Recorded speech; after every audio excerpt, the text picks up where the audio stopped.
Hello, everyone. We're here today to discuss one of the organizations featured in our new book called How to Heal Our Divides. I'm with Jim Hancock and Jim Henderson. They lead an organization called 3Practices that trains others to create spaces where people come to understand each other without being obliged to agree. So Jim, thank you so much for joining us here today. Thank you, Ron. Delighted. Maybe we could start with Jim Henderson and let each of you give more background about where you've been and how you got to this point of working together on this program. Thanks, Brian. About 5 years ago, Jim Hancock and I met around a film project we were working on called No Joke, where three clergy people from the Midwest in Peoria, Illinois, where everything happens apparently, became friends, and we were interested in their story because it included an imam, a rabbi, and a evangelical pastor, which highlighted the unique opportunity in our country at this particular point. So we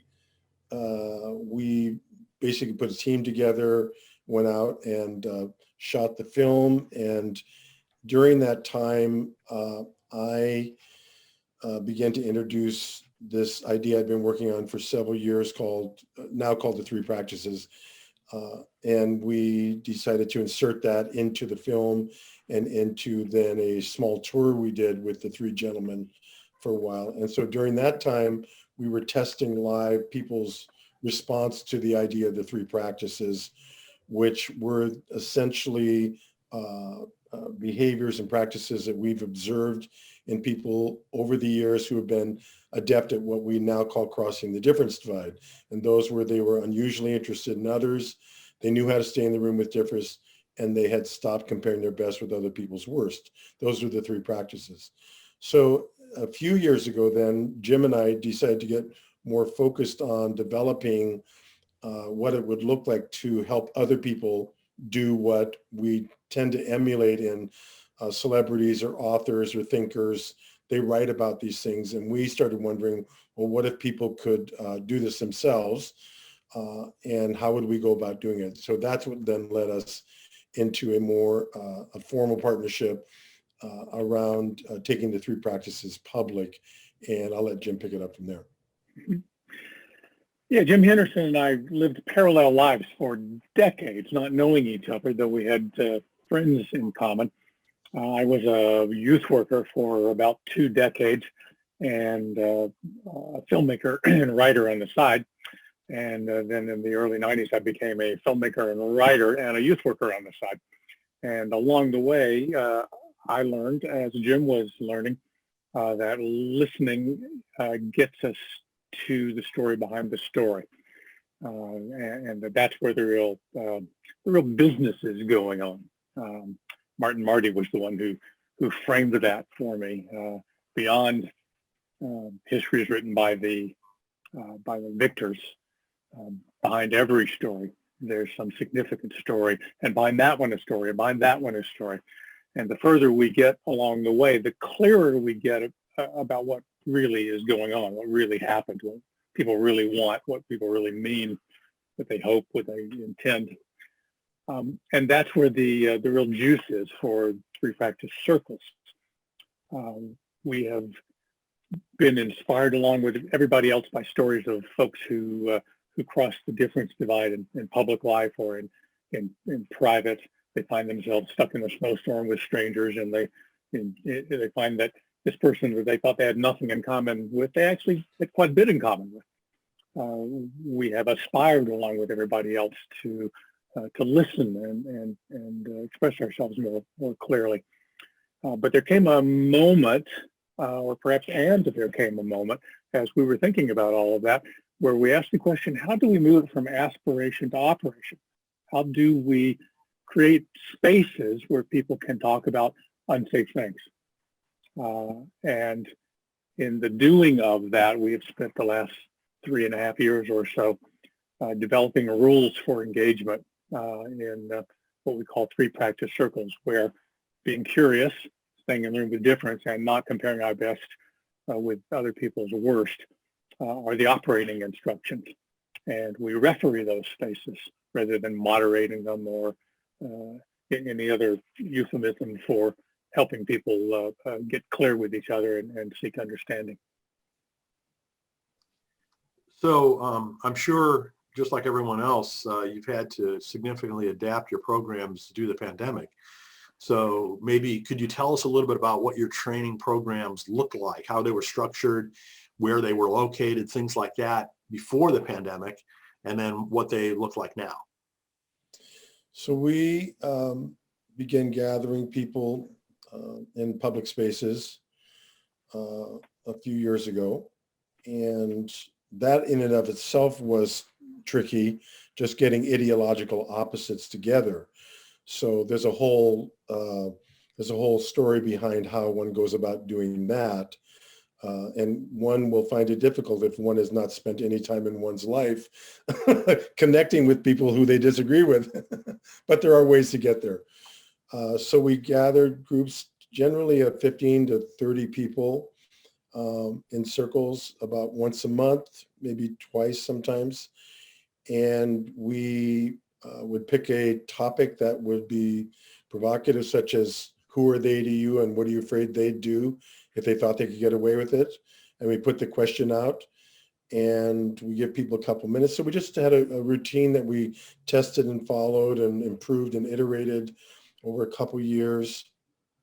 And we were having, growing success in terms of gathering people locally, at least where we live in Seattle, to a restaurant or a house or something like that. And it was a new experience for everyone. So that was going well. And we liked it. And we learned also how to do fish bowls. So when larger groups gathered and they could observe and then comment and interact. So when just prior to the pandemic, it had become apparent that we needed to test some ways of expanding, the reach. So really we got on Zoom about a month before the coronavirus, which I had not spent any time on, just only randomly as often as people were using so infrequently. It wasn't on our list of things to do, right? We weren't doing that. And then we were thrown into the world of Zoom only. And here's what worked, and I'll let Jim pick up on sort of the reach of this thing. But what was interesting is that because we have specific rules, just like you would in a basketball game or a Monopoly game or any game. So it's not rigid in the sense that it's sort of you're imposing things on people. They agree to these rules like you would in any game because the payoff seems, interesting or worth it. But what it meant was only one person talks at a time in a 3-practice circle. So that's a unique situation in a normal kind of environment. We can talk over each other. Now, right now, we know not to do that because it doesn't work on Zoom. And so when we translated to Zoom, it was pretty seamless in terms of the technical part of it. It really lent itself to our model, and we were able to leverage it in a unique way so technically I found that fascinating because only one person's talking at a time. But then in terms of expanding, I'll let Jim talk about the effect that that's had on our work. Yeah, by the time we got to Zoom as a requirement, we had already knocked off a number of the rough edges and learned how to translate from in-person circles where people can look at each other and inhabit a 360-degree space into, in some ways, a much more intimate experience in that we are really pretty close to each other. We can look each other in what feels like in the eye. But we lack the spatial experience and hearing people breathe and chuckle and all the rest of that. Still, we very quickly found that people were quite comfortable with it. And our rules had already set up the prospect that only one person would be talking at a time. So in our rules setup, a volunteer gets 2 minutes to respond to the framing question. Who are they and what are you afraid they'd do if they thought they could get away with it, for example. and everyone listens. That's our only job.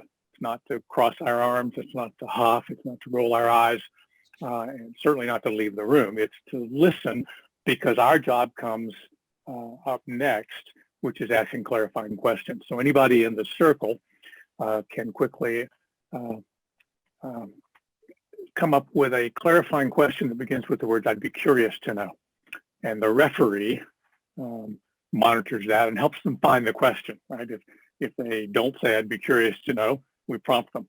If they start to speechify, we prompt them. If they start to embed their personal answer or preference into their question, we prompt them and help them get there. Then the original volunteer gets up to 1 minute to respond to the clarifying question. There can be one follow-up question for a person who has asked a clarifying question that says, again, "I'd be curious to know if you could say more about that," or "I'd be curious to know your sources for that," or "I'd be curious to know how you learned that," whatever they're genuinely curious about, because that's the stuff, right? Genuine curiosity expressed with an unfeigned openness to learning from that person, not for the purpose of agreement, but for the purpose of clarity, and if we're lucky, understanding.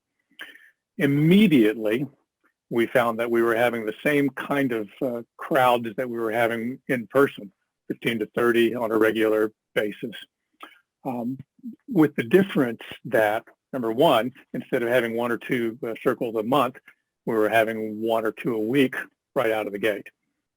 And beyond that, with the difference that instead of having people localized within the greater Seattle area or some conference that we were going to, or something that we're doing on the road, we immediately started to have people from other continents join us. The only barrier being time zones. And Jim will talk later perhaps about what we're doing to mitigate the time zone issue.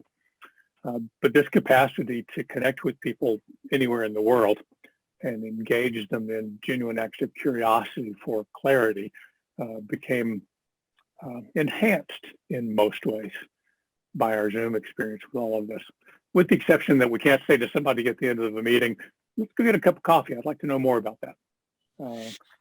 We have to get to know each other a little bit differently these days. But it feels to me as if we haven't really missed a beat. In fact, it's helped us to expand our experience.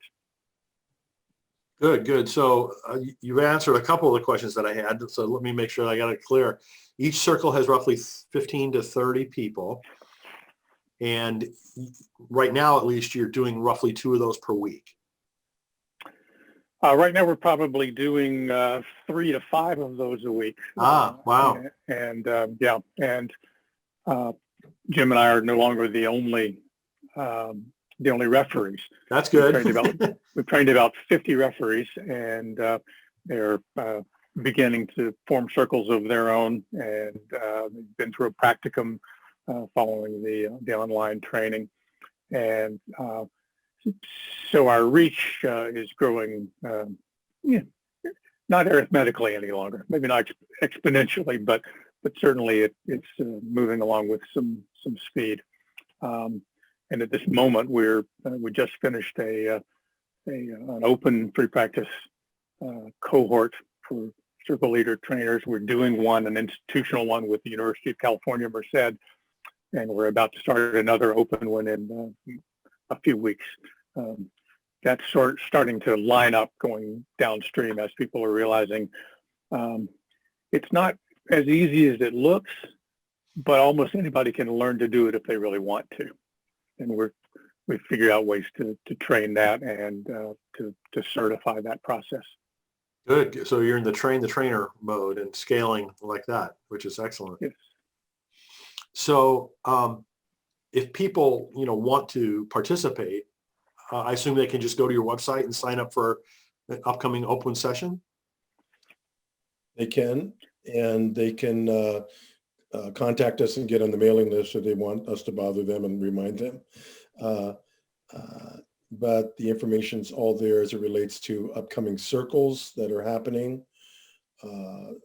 We do have people now that we're working with in Europe and in South America And so we're anticipating more continued, not only United States time zone spreads. We started to think in terms of time zones instead of geographic because of the necessity of, being online and how that all works now. So it's been delightful to see participation and to form training groups in different parts of the world and different parts of the country. And so that means there'll be more circles. Our goal would be to have multiple circles a day available to anyone that wants to get into a 3-practice circle, not unlike what people do in AA, where they go to a meeting because they need to stay sober.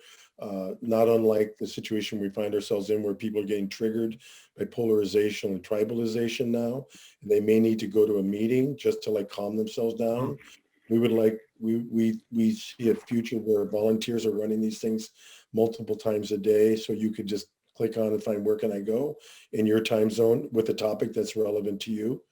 Or if you want to be trained, that will be an ongoing availability for people that want to use 3-practice circles in their, you can either use it personally for your own personal development, the 3 practices, or you can use it in your community as a circle. You can bring your community members together in a church or in an organization. We're starting to work with businesses, nonprofits that are using it in a variety of ways to assist in essentially the same complicated situation we all find ourselves in now. So those are the ways people can find out about us is by going on. Jim, do you want to talk a little bit more about this? Yeah, we want this to be as easy ultimately as it would be to find an AA meeting. We want it to be as easy as it is to find a fitness center. These days, there's no place that you can't find a 24/7 fitness center wherever you may travel. And that fits what we're really doing in 3-practice circles, which is working out together. One of the interesting features of the experience is that because it is designed to include both allies and adversaries around the things that we believe and hope and intend and all of the rest of that.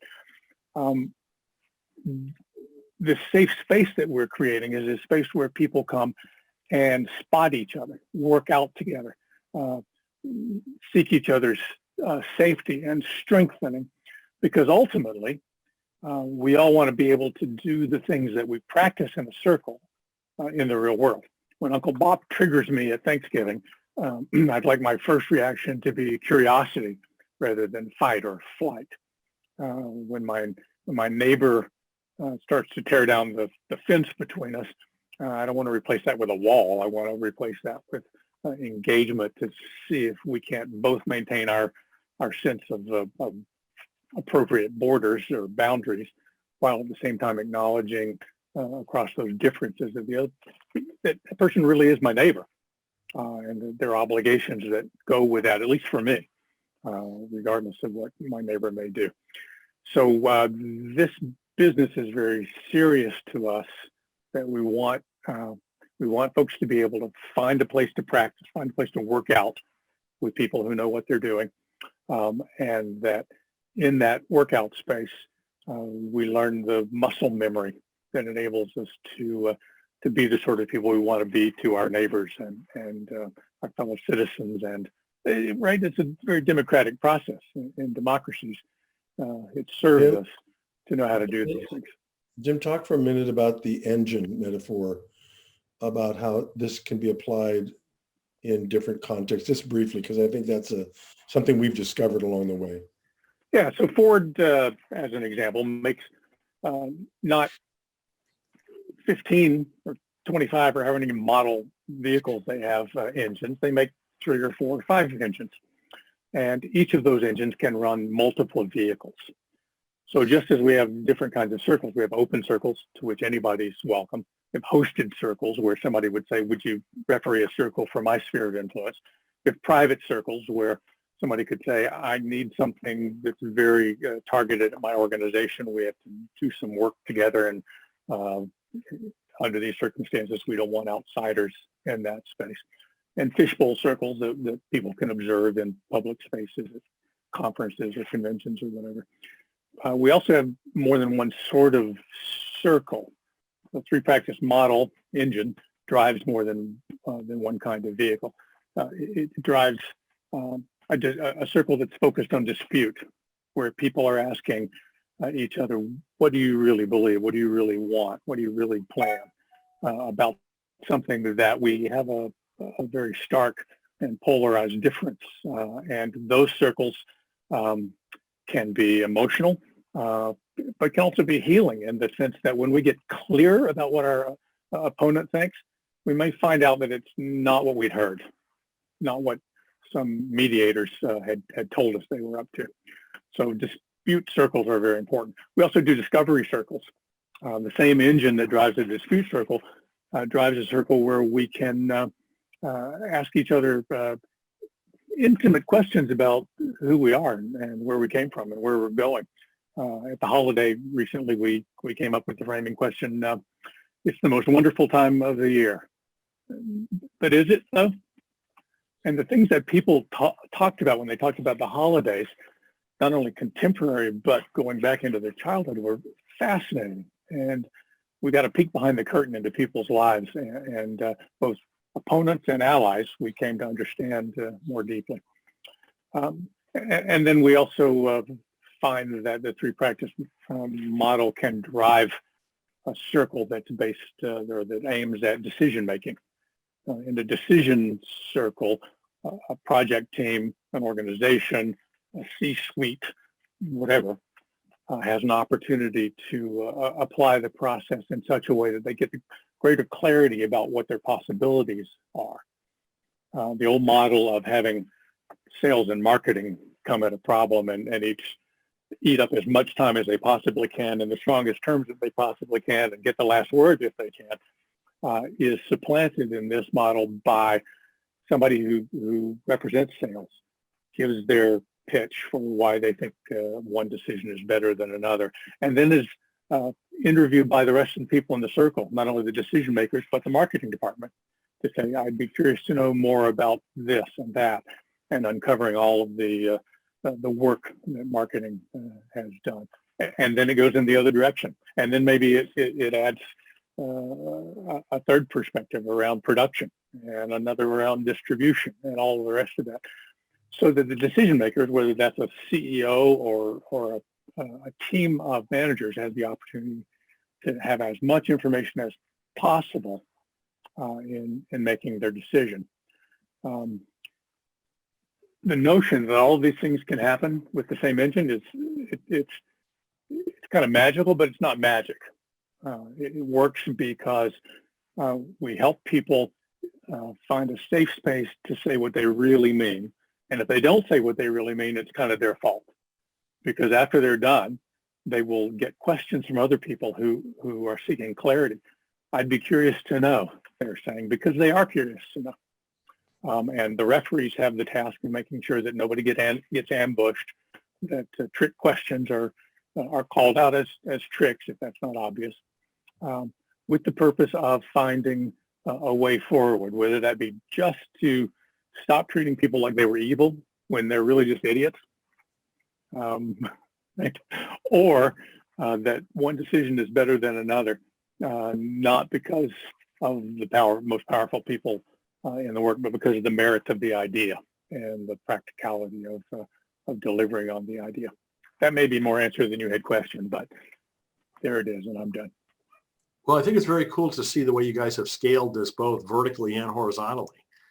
You know, you've increased the number of time zones, the number of opportunities per week, but then you've also moved into different applications of the same or similar processes to apply it to a variety of different needs. So that's impressive to see.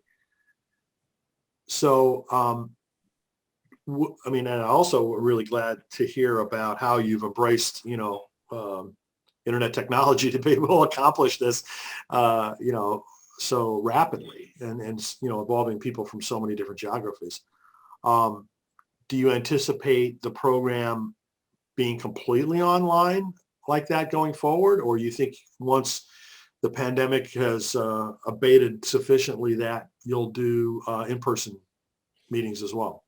Of course, this is a question for everybody in the world, right? Right, exactly. So We don't know, except the sheer convenience, the diversity we've been able to leverage or experience, unbelievable access that we would not have gotten in person because of the convenience of coming on Zoom. People have to register so we know they're there. They don't have to show their face. They don't have to participate. They can watch, they can come and go as they please. Just a sheer convenience has, it's been very helpful for us to access different groups of people that we wouldn't have met. So I'm just incredibly grateful for that.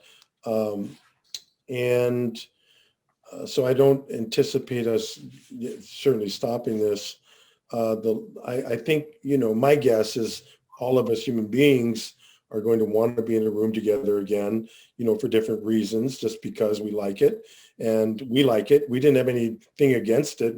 Jim and I have spent our careers being in rooms of people, feeding off the energy and all of that.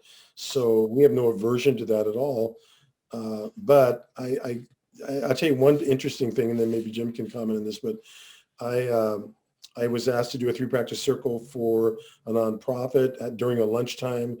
They wanted to do it in person, so we socially distanced, had masks on, sat in the room. There were like 7 of us, and then they brought in a large screen, like one of the 5-foot screens, and then I had invited about 15 people, because the other thing that's happening, Brian, is we're forming a community. People form bonds. Particularly ideological opposites start to like each other. I mean, the basic thesis we operate on is when people like each other, that's when the rules change. Okay, that's when the rules. That we're betting our entire game on that premise. That's how human beings actually change their minds. So we're just observing it. We're trying to create the environment for that to happen, and then so people want to be together. So people took their lunchtime, jumped on Zoom as a favor to one other person that was sponsoring it, who was a Zoom, a 3Practice veteran with them. They wanted to support her. And so I was in the room with 6 live people and 10 people on Zoom. And I sat there and I thought, I don't know if this is going to work. How does this work? And I just watched people start looking at the screen. They started addressing people to the screen. So it was phenomenal to see the hybrid thing. I anticipate that not just in our setting, but many people will start using, large screens in live meetings with Zoom to bring people in, because it won't be novelty-ish anymore. It'll be like, oh yeah, I know that thing. And so we'll look at the screen and actually believe we're talking with the person like we are now. And that's a phenomenon that's interesting. So that's my take, which is not an answer, but I do think about it a lot. Sure. It's a yes and, isn't it? But by the time your friends see this, Brian, we may be in a new phase of openness where in-person meetings will be possible in a way that they're not as we're recording. On the other hand, we may be in the grip of another wave or variants that have kept us relatively isolated. The need for us to connect with people goes forward no matter what, either because we love them and want to connect, or because we need them. We need these jobs, and if we're not connecting with people whose politics are different, or whose social norms are different, or who trigger us for whatever reason, then we're going to stop working with them. Is that the way forward for people who need jobs, who need income, who need to work? Or because we have some mission where we want to engage with people because we believe that connection is better than disconnection, because we believe that entering in other people's lives however we may is a significant piece of what we're about in the world. So I can't imagine that we won't, under every circumstance, use the media that exists, whether they be flesh and blood or Zoom technologies and whatever's next, to make those connections and solve those problems, and or at least seek clarity and understanding about how to cross the difference divide with each other. Good. So I mentioned at the beginning, you have a book also, 3 Practices for Crossing the Difference Divide. How does that play into all of this? There it is. How does that play We into had lots of options on how to write this book, and so we wrote it twice. I wrote the book twice. I wrote it wrong once myself, and then I wrote it a second time with Jim correctly. So wonderfully enough, Jim said the first book I wrote was a version of this was mostly about the origins of the idea or the ideas of 3Practices, which are fascinating to me, and it's endlessly fascinating. I've been thinking about it 20 years. So he said, but that's not the book we need. We need the book that tells people how to do what we're doing. So that was the second book. So the book we have now is essentially a handbook, says my copy in case you don't know. So there's a handbook on, so I can't lose this, on how a 3-practice circle operates. It's very basic, it's short, and you read it in a couple hours basically, and then you go back to it because you want to review, like, how does that work? How does that work? So that's what this book is about. It'll give you a clear look at how a circle operates, the thing that has become the engine that we use for delivering 3 practices to people. Because again, we are not interested in aspiration or inspiration. We're interested in operation. How do you do this thing? We're just, both of us at our age, were just done and tired with more inspiration. And we knew where to find it. We knew how to source it. We knew how to quote it. But we thought that people are in trouble, man. They need a tool. They need a method. They need a tactic. They need something in there. They need to know something like how to say, I'd be curious to know. They just need to know that. That phrase, Brian, you won't be surprised because you are obviously embedded in this world, but it's been fascinating to watch people come into a 3-practice circle one time, hear that phrase, go out, and then we don't hear from them for months. And they come back and say, I used I'd be curious to know, like it was a special secret thing we told them. Like we just said, okay, fine. Then we give them permission to use this phrase. And they will come back and say, it just rescued a very awkward situation for me. Isn't it fascinating how some little phrase like that can be as powerful as it is? Yeah, it is. So much of the technology around listening groups and mediated processes and the whole small group movement in every sort of domain have been built around experts who know how to draw people out.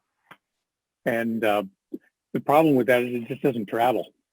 Right? It's just not very scalable. It's not scalable at all. And in many business models, it's important that it not be scalable because the expert needs to stay. Right. We think that's interesting, but not fascinating. We would be much more engaged and are much more engaged in the notion of putting this, Sherwood Wirt used to say, putting the hay where the sheep can reach it.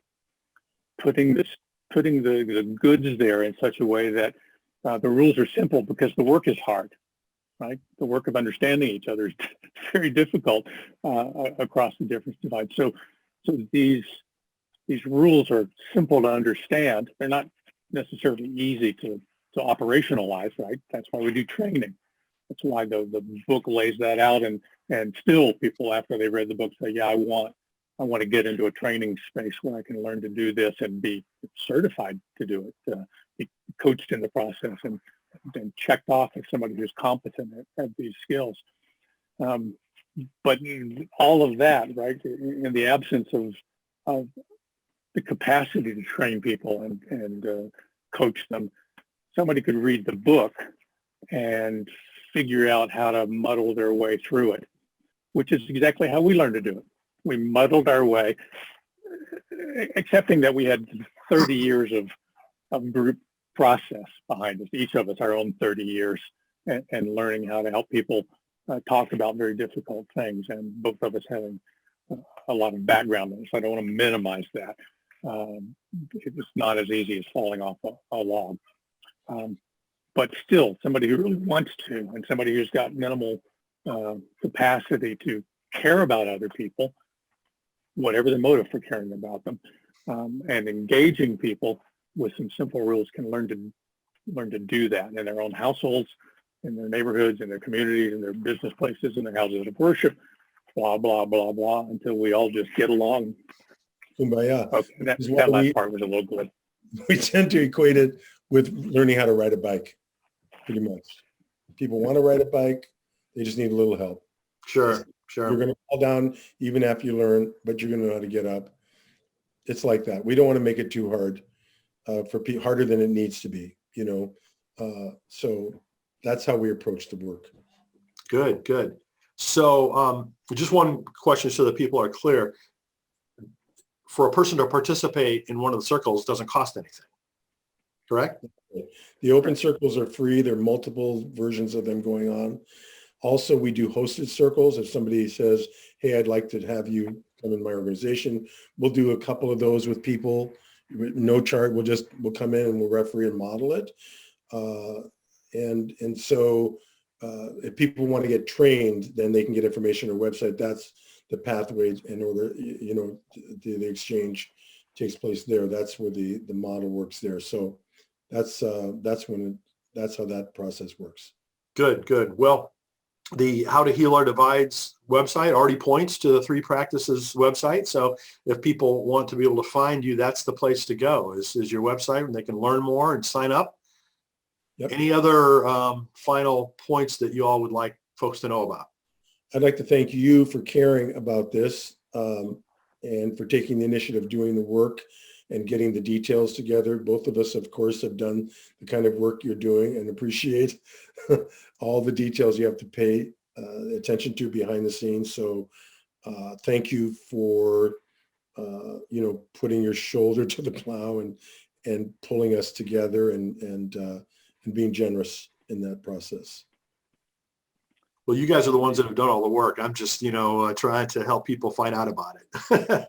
So I'm really glad to include you in this program, and really glad even more that you've done the work that you've done. And it's obviously becoming more and more effective and helping more and more people. So that's an awesome thing. You're very kind, Brian. Thank you. All right. Thanks, guys, for joining us.